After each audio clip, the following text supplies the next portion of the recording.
Halo teman-teman, welcome back to my YouTube channel. Jumpa lagi dengan saya, Dr. Budi. Kali ini kita akan membahas suatu pemeriksaan laboratorium, yaitu pemeriksaan D-dimer ya teman-teman. Simak ya teman-teman.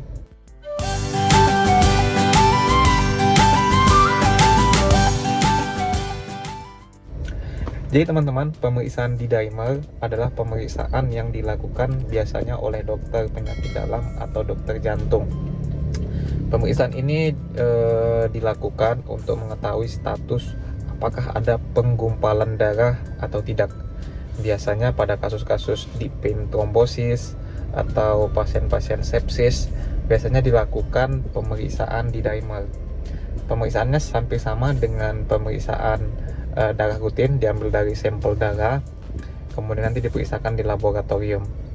Nah, nanti ketika diketahui hasil D-dimernya itu tinggi, maka dokter penyakit dalam biasanya akan memberikan obat-obat pengencer darah.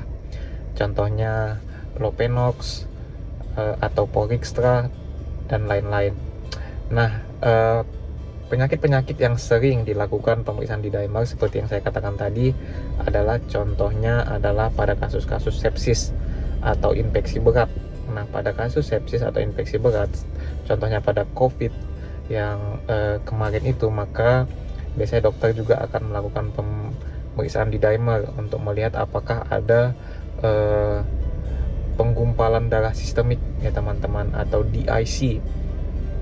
Nah, jika tinggi maka biasanya dokter akan memberikan obat-obat pengencer darah ya teman-teman, contohnya Lopenox, Porixtra.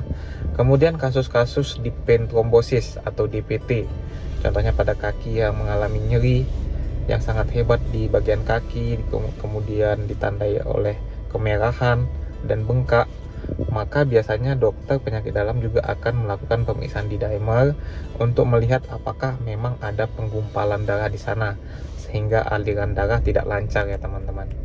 Nah, ketika memang D-dimernya sangat tinggi melalui batas normal, maka dokter nanti akan memberikan obat-obat pengencer darah yang nantinya juga akan dipantau pemberian obat-obat tersebut. Karena obat-obat tersebut termasuk golongan obat keras ya teman-teman, tidak boleh diberikan sembarangan, tetapi harus indikasi dari dokter yang telah mengetahui riwayat penyakit si pasien teman-teman. Jadi kesimpulannya, D-dimer adalah suatu pemeriksaan yang ditujukan untuk melihat apakah ada penggumpalan darah atau penyumbatan darah sehingga terjadi nyeri yang sangat hebat pada ujung ekstremitas atau pada tempat-tempat yang memang terjadi sumbatan pembuluh darah, yang nantinya ketika memang D-dimernya tinggi maka harus diberikan pemberian obat-obat pengencer darah ya teman-teman. Oke teman-teman, cukup sekian informasi singkat saya tentang pemeriksaan D-dimer. Jangan lupa untuk like, komen, dan subscribe, serta bagikan bagi teman-teman yang membutuhkan informasi tentang pemeriksaan lab ini. Terima kasih teman-teman, salam sehat.